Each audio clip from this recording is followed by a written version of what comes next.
Hi there, Field Trip listeners. Right now, it's mid-January 2020. And the question of how to ensure that every student, regardless of background, receives a high-quality education has never been more important. I think one of the ways that we can work toward that is by sharing stories.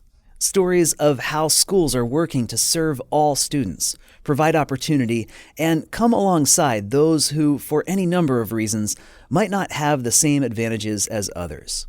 So this month and next, we're putting out a short series on equity in education, sharing stories from leaders who are intimately involved in this.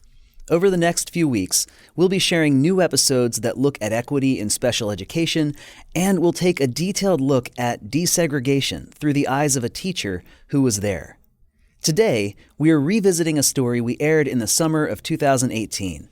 Dr. Talisa Dixon is now the superintendent of another school district in Ohio, but when we spoke to her, she was leading the Cleveland Heights University Heights City School District. I hope you enjoy it.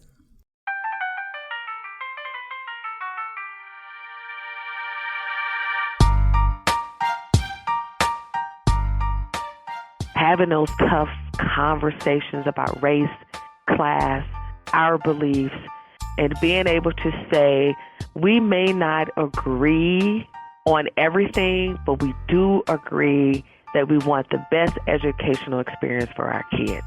Today on Field Trip, the story of two communities with one school district. It was clear that we were making decisions in isolation and not talking to all key stakeholders and seeing what was happening with the decisions that we were making and how it was impacting our students and impacting the opportunity that we were preventing all students from having. It's a story about equity and how one superintendent is working to make sure every student has the same access to a quality education. It's a real equity issue. If you do not put your best teachers with the students who have the most need, I think people think, you have this outstanding teacher and we're going to put all the best kids in that teacher's class. And I think we have to rethink that. Welcome to the podcast for leaders in education. Every other week, we bring you another story of people who are coming up with ways to tackle 21st century challenges in education with creativity, technology, data, and innovation. From Frontline Education, you're listening to Field Trip.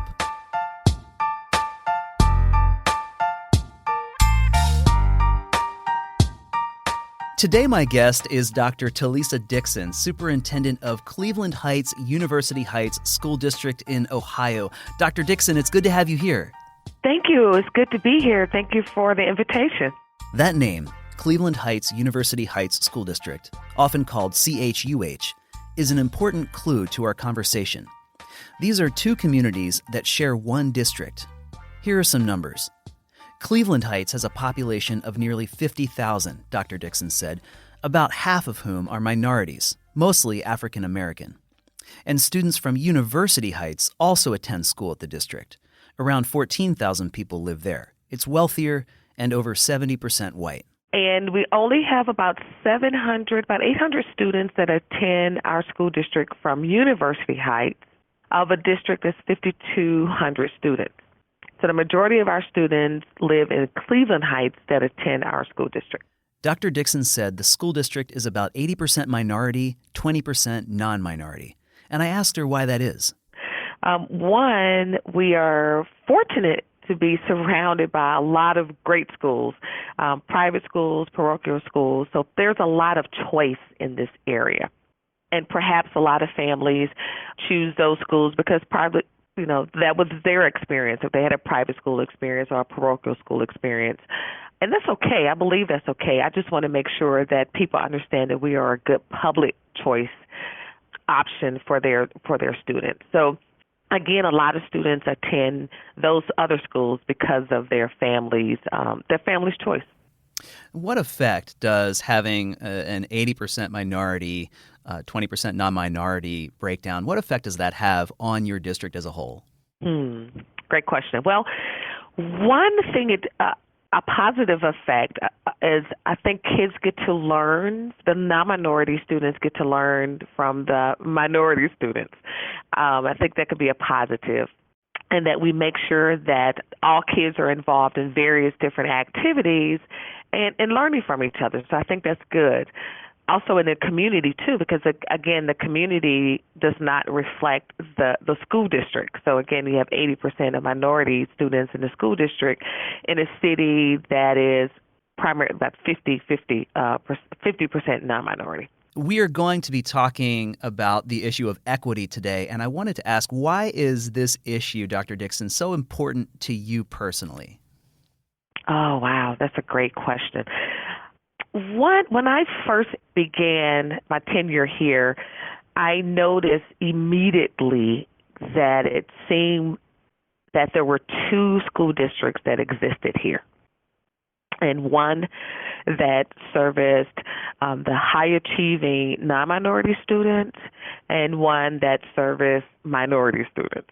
And it was obvious. I would walk into the high school, for example, and I would walk into the AP classes and wouldn't see maybe one or two minority faces. And that was alarming to me. Just to be clear, you mean two school districts in effect, but within one school district? Correct. And there was a little joke in the district from other not district officials that we had parents could actually have a private school experience within this district. And by that they mean if parents chose us, they can do our gifted program and our AP program, and we have a phenomenal music, instrumental and vocal music program, and have access to that and not pay what you would pay for a private school. But it was also alarming when I went to the elementary schools and we had performance-based grouping. And I kept saying, performance-based grouping, explain to me what that is. Oh, we just divide students in reading groups, and we put our advanced learners, our middle learners. And I said, that seems like tracking. Oh, no, that's not tracking. It's something we've been doing for quite a while, et cetera. So to me, it was tracking because you had students, elementary students that were grouped in their reading levels, but I always ask the question, if you want students to learn what it means to be a good reader from their peers, because students learn from their peers, then how can it be demonstrated if they continue to stay in the same group? So if my group 1 are the high readers, I want students in group 3 to be paired with the students in group 1, and that was not happening. So it was clear that we needed to do something from my perspective. And then the second piece of that, when we started working on a strategic plan, it came out as part of the conversations during the interviews with various stakeholders, that we had a lot of inequities in the district and that the district created. And so I knew I had to do something. Prior to her arrival, CHUH had a number of superintendents over a short period of time, and I asked Dr. Dixon to talk about that. She didn't know exactly why that was the case, but thought it could have something to do with the challenges that come with serving two diverse communities. You have two communities, and you got to service the needs of both communities, and it can be very, very challenging. And so when I came, people wanted to. Internally, it's like, okay, is she going to stay? And the community was like, oh my gosh, is the board going to do something to make sure that this person stays? So that was critical. How long will the superintendent stay? It was challenging at times because you meet people and they say, oh gosh, okay, oh my gosh, she seems pretty nice. Oh, she won't be here long. And now we're in year 4. So you came into the district, you looked around, you saw that there was performance-based grouping at the elementary level, you saw a number of other things at the high school level, and so you set about putting a strategic plan into place. Can you talk a little bit more about why that strategic plan was needed? Oh, great question. Yes. I think sometimes people can come into an organization and people want them to just come in, a new leader come in and just make changes. And I always believe that this is best to assess and have conversations with people in any organization before change is implemented. So after my first 100 days in the district, I'm meeting with people, going in classrooms, and just really using the first 100 days to observe what was going on in the community and what was happening in the district.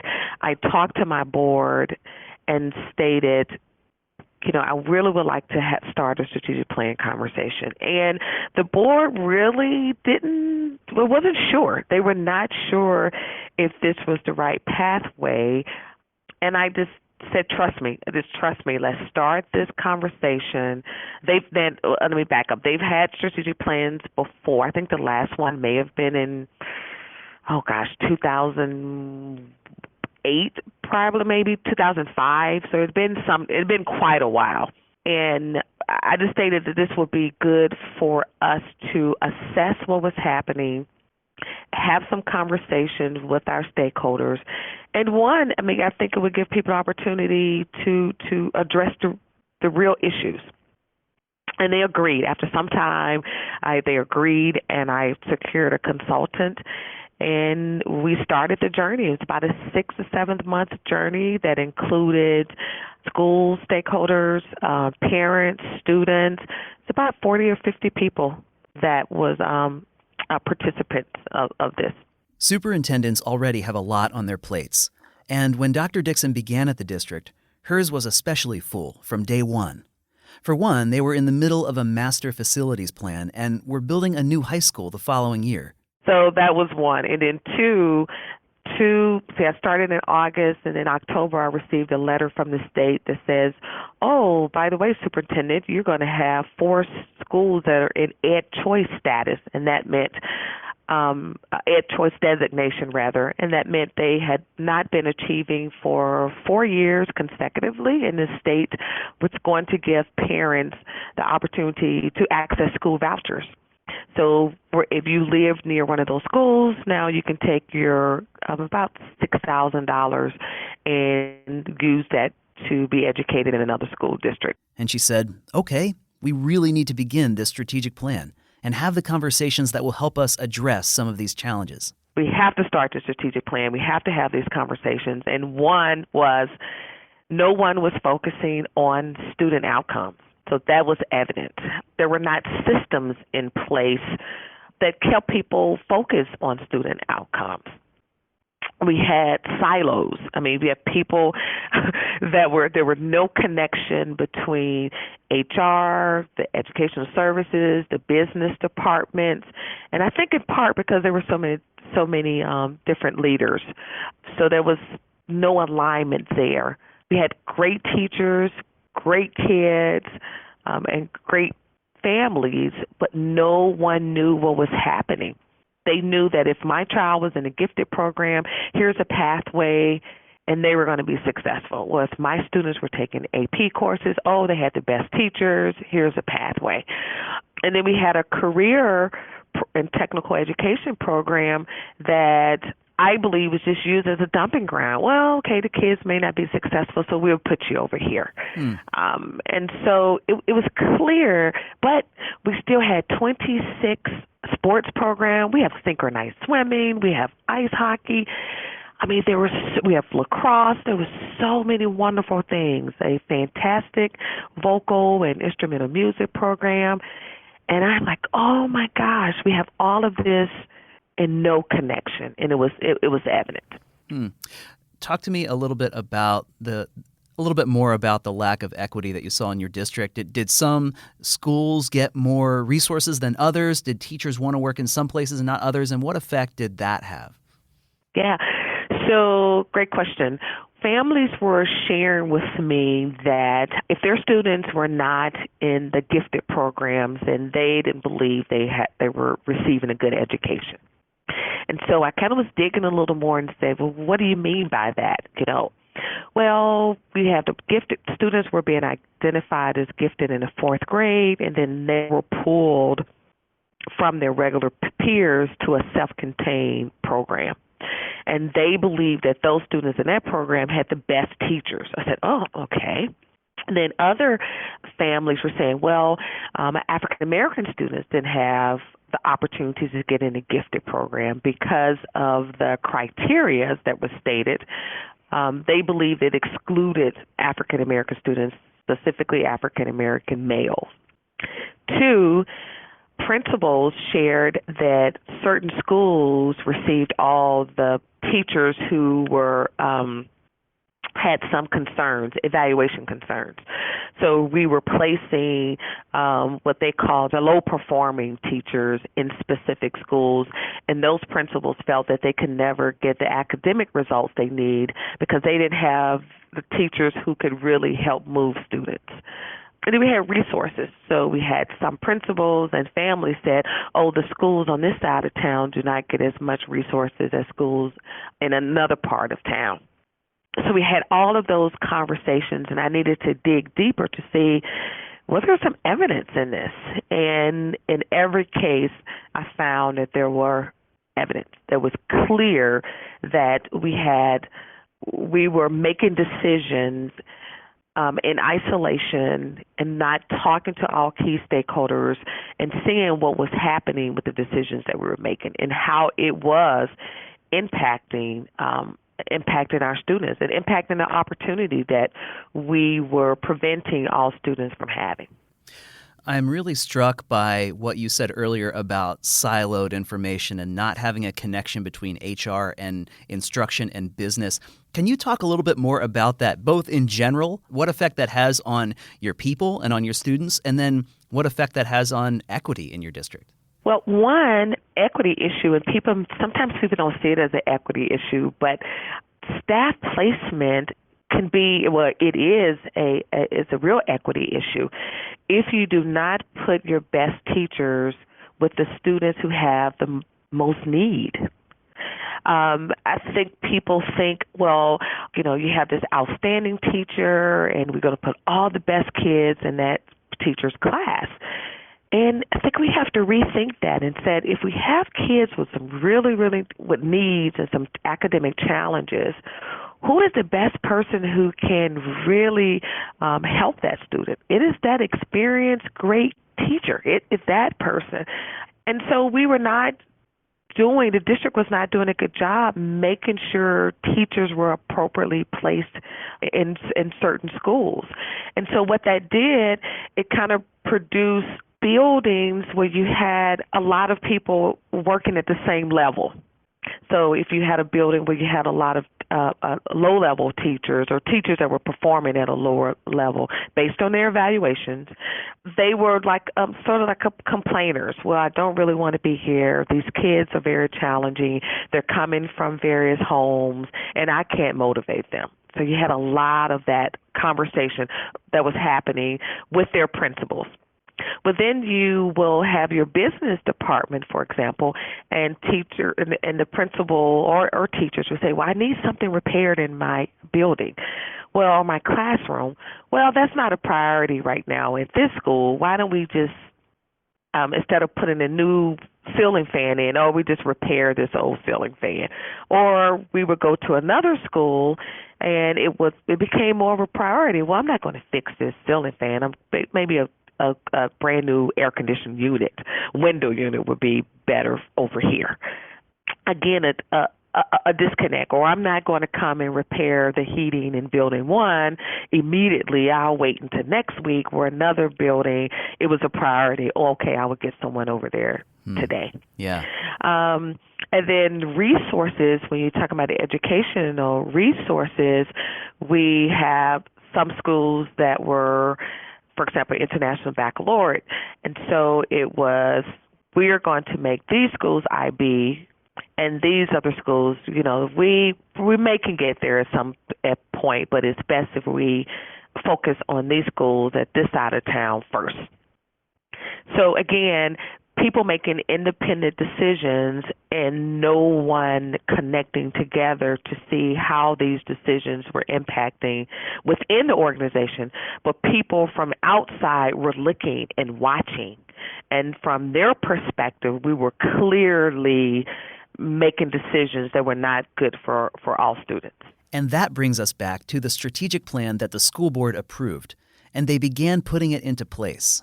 we decided that we came with 5 strategic goals, and we changed the mission statement. So that was important to the planning team, that they wanted to make sure that our mission statement, one, talked about what all of our schools will provide, and 2, that we would include career as an option for students.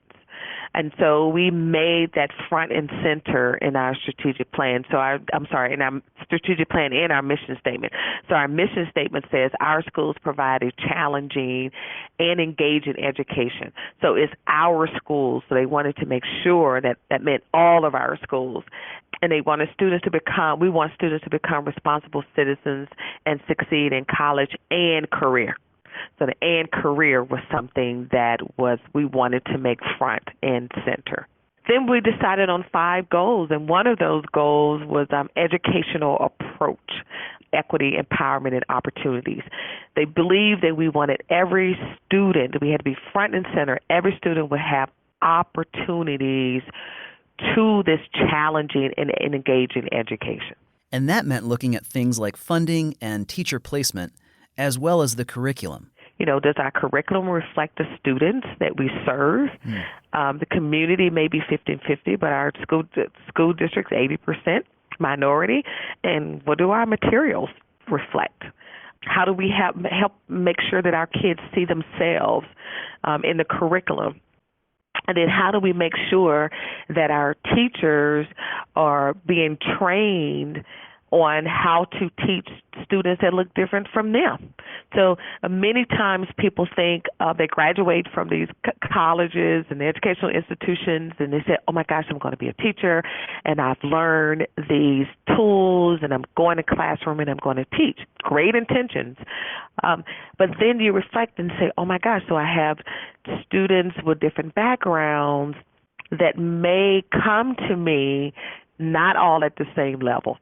Same potential, but not come in the classroom at the same level. So we have to be able to give our teachers some tools to teach those students differently than they may have learned in their college educational courses. So we needed to make sure that we focus on providing that professional development. So we started the journey. We also, during our contract negotiations, we have in our district 8 essential trainings that all of our teachers must take, we must be involved in. So we negotiated through our contract language to have equity training as one of those essential 8 trainings for all of our staff throughout the district. Dr. Dixon and her team saw this as a tremendous step, but it was only the first step. They began thinking about how to ensure lasting change. So I shared with the board that it's not enough to have a strategic plan. I think that's a great start, but I believe we need to have something that will outlive the plan, because your plan, you focus on the work with the plan, but the plan also evolves and changes over time. It becomes a living document. But policies are lasting. And so it was important for us to say that you've had this revolving door of superintendents. Yes, I'm superintendent number 5, and I would love to stay at the pleasure of the community and the board. But if things change, what can stay and outlast a superintendent or even them as board members? And that's a policy. So we started having a conversation why equity policy was needed. And I think that was almost as tough as going through the strategic planning work. Why was it so tough to have those conversations with the board? Oh, because those conversations were clearly about one set of data and beliefs. Whereas a strategic plan, we were able to have various conversations around various topics. So operational resources, your staff, your parents. But when you talk about equity, it's a deeper conversations about people's beliefs and their actions. And I always tell a quote, oh gosh, I can't think of his name, but it was a quote he always says, what you permit, you promote. And I say that to the community all the time, what we permit to happen in this district, we are promoting it if no one says anything. And we had clear evidence that there was some sort of tracking that was happening. Not intentional, I don't believe. I think it was just something that was just happening.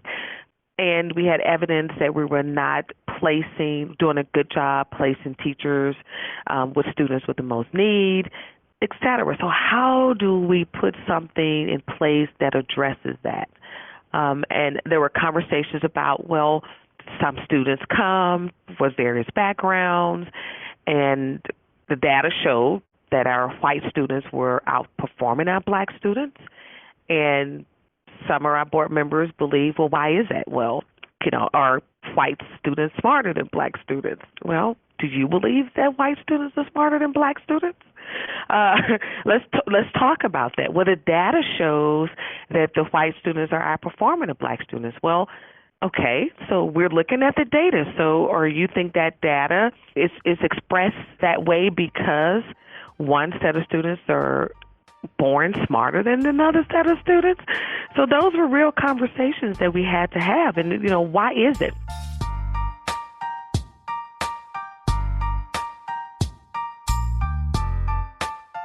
And we had to look at ourselves and look at our beliefs and have an understanding that students are coming to us from various backgrounds.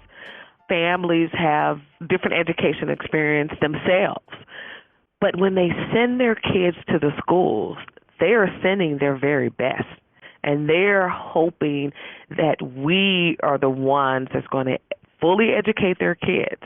And that is our job. Now, we do need help from our parents. We recognize that. But so that was some of the conversations that we had with our board members, looking at the data, having those tough conversations about race, class, our beliefs, and being able to say, we may not agree on everything, but we do agree that we want the best educational experience for our kids in this community.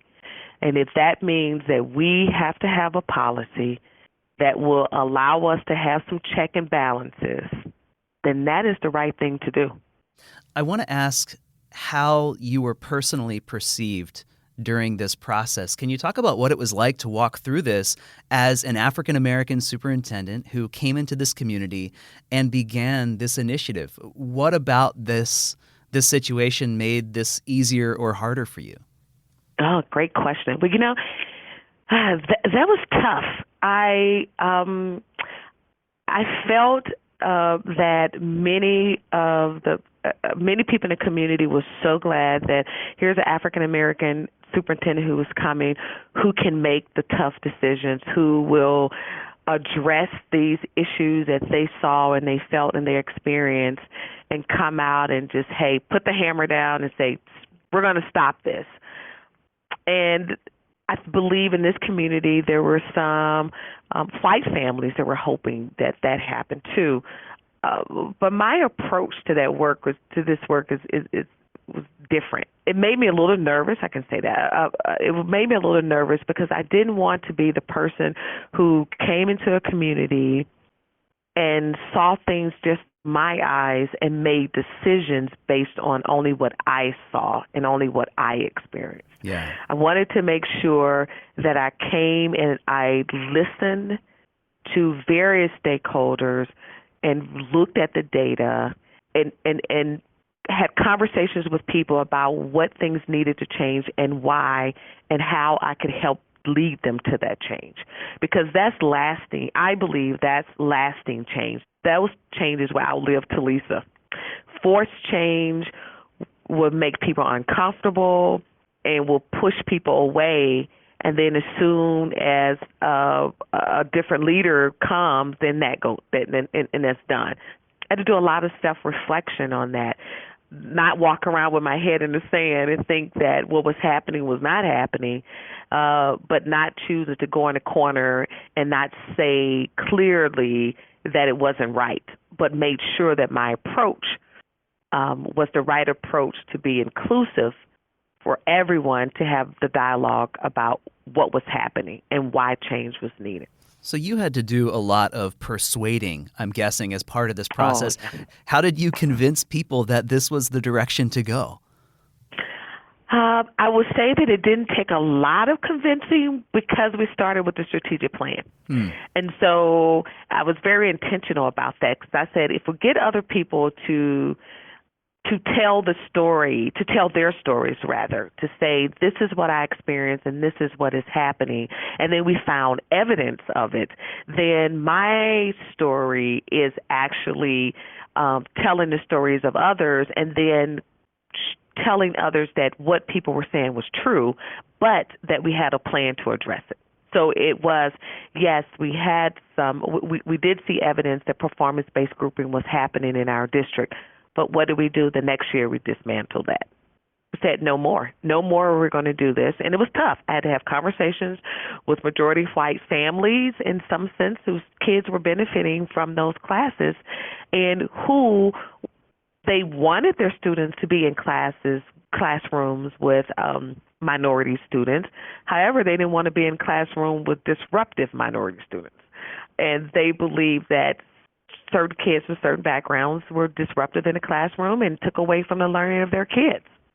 Okay, so that was real, but that's not the way to do it. And we had to teach, we have to make sure that we have teachers and we give our educators the tools to differentiate the learning, to make sure that students understand the expectations, because, again, students who may be lower-level learners can move so much faster with their high-level learners peers in the classroom because they're learning together. So a lot of it was our beliefs about learners, beliefs from parents and from teachers. I want to segue here. You talk about how you got buy-in from your community. You got buy-in from your board. You've talked a little bit about the training that your staff now needs to be involved in. How do you get your teachers and your staff to not just take the training, but to actually engage with that material and put it into practice? How do you get buy-in internally with all this? That's a great question, and we're still working on it. So our equity task team reported out to the board last month about how well we're doing and how many people have been involved in this work so far and the challenges of it. So one of the things that we want to make sure that it's not a little class that you come and you sit and take, I got to go to diversity training today or equity training today. Okay, I sat, checked it off, and I move on. It's making sure that our administrators and our families and our teachers, everyone understands that we have a diverse population of students who learn differently but have the same potential. And they must be nurtured and guided in a very different way from students that may come from various backgrounds and various experience. So, for example, let's go back to the advanced placement courses. I told you I walked into classrooms and there were majority of students were white students in those classes. I went to a Minority Student Achievement Network meeting, and it's a consortium of school districts that work together to close the achievement gaps. So we're in a meeting in Chicago, and I shared with them, I said, I need some help with getting more African-American students to take AP. So they introduced me to an organization called Equal Opportunities in Schools, and I partnered with them on a framework of working with our high school teachers and identifying students who had the potential of taking AP. They had conversations and surveys with students, and we were able to increase the number of minority students taking AP. We had a summer AP boot camp, and we had an AP pep rally, and just really get all the students to say, oh my gosh, you can do it. Your PSAT scores show that you have the potential of taking these courses. Let's get you in. A lot of students were really excited about taking AP. But then in the first few weeks of school the next year, as the courses began, they'd get the syllabus, and thwack, they'd see this huge list of requirements for the coming semester all at once. A number of them were overwhelmed and began dropping the courses. So we had to go back and say to the teachers, let's not set a system where kids now are intimidated and afraid. because we have set a system to build them up and tell them that they have every right to be in those classes. And they have the potential to do just as well as their white peers. But now we've given them their core syllabus and all of their requirements that's very different from what they've had before, and we've intimidated them. In a subtle way. We didn't say you didn't belong, but we gave you something that we said that this is what you have to do to stay here. So we're still working and having those conversations and making sure that now, do we have the right teachers in front of the students who we're trying to give more rigor and more access to? So it's ongoing. What changes are you seeing? How do you know that what you're doing with your efforts to enhance equity in your district are successful? Well, one, we know that from our teachers, we're getting a lot of feedback that they want more training. And that was aha. And the training one module was more about self-identity, reflection of who we are and what we bring to the classroom. And now teachers are saying, we want to dig deeper and learn more about some teaching strategies that will help us, because that's part of it. So we have this rambunctious child that can't seem to sit down and who's very smart, but because he's so disruptive, I'm at my wit's end. What can I do? And there's some, a lot of literature and strategies of working with rambunctious African American boys, and maybe it's something that's, let's change their seating and get the bouncy balls because they may be a little antsy, and they're asking for that. And that is wonderful because they're not feeling, not bad, but just not feeling kind of, awkward asking. And I think that's good. And I think that's, that some change is happening because people are not feeling intimidated about asking for resources to help kids that look different from them. How do you go back to the board and report on what you're doing? We report every year. And that was part of our policy. We put a clause, and I think the board wanted that we would come twice a year to report out on how well we're doing and with our equity framework. So that, again, and that was a piece that I was so proud of the board because, again, it just wasn't a policy that we made sure that we were coming back and revisiting and asking questions and looking at the data, financial data, student opportunities, access to programs, and how the training is going. I'm sure that this was not a smooth, straight, level road as you put this into practice. What were the biggest hurdles that you had to get over in getting this work up and running? When you're working in a school district where you have two communities, I have two mayors Wow. and two councils that I'm working closely with. And the mayor of University Heights did not agree that we had equity issues that needed to be front and center. Although it was clear, they didn't have many students attending, but they didn't want to really join us in this work. So part of it is, that the political landscape. How do you bring up issues or concerns that affect your community when your community leaders may not want to be seen as supportive or non-supportive of that issue? So that was a hurdle, that having those conversations with the mayors and the council members and saying, this is real, but in their minds it wasn't real for them. So I think that's where you have to have your school board with you to help lead those conversations, because those are their peers. The council members are their peers, while you as a leader work one-on-one with hoping that your message resonate with the mayors or the city managers. So that was one I didn't anticipate. I think sometimes when you think of equity, that everyone is going to immediately come on board and say, oh, yeah, we have these issues. Oh, yeah, let's address them. But that's not necessarily the case.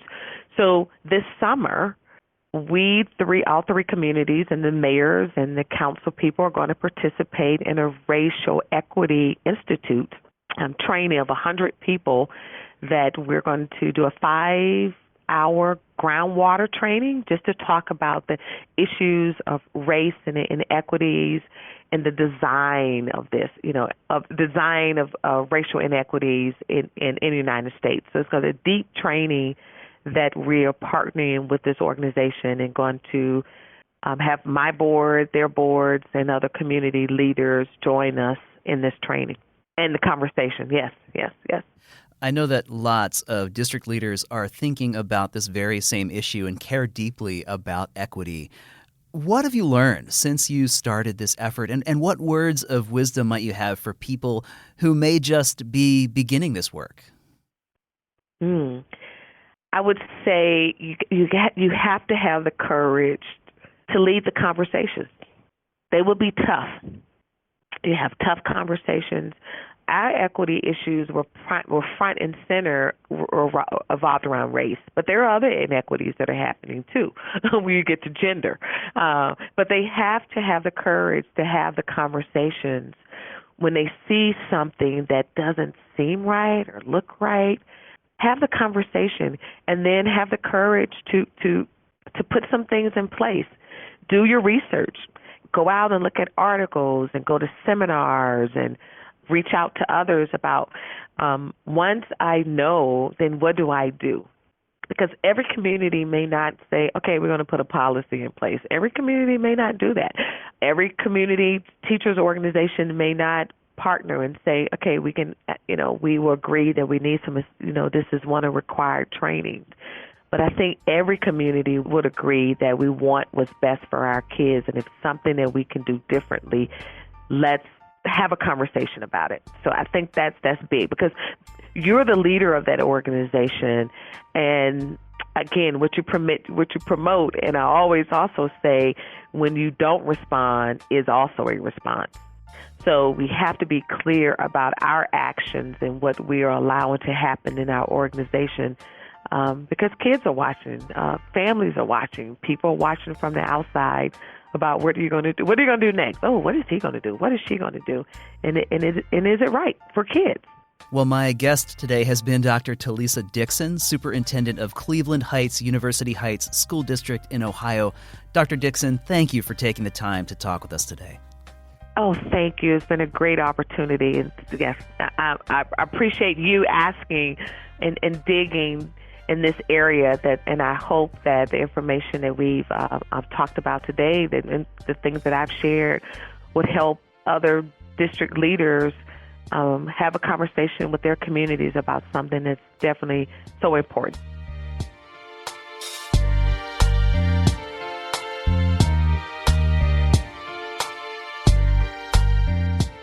Did you know new episodes of Field Trip are released every 2 weeks?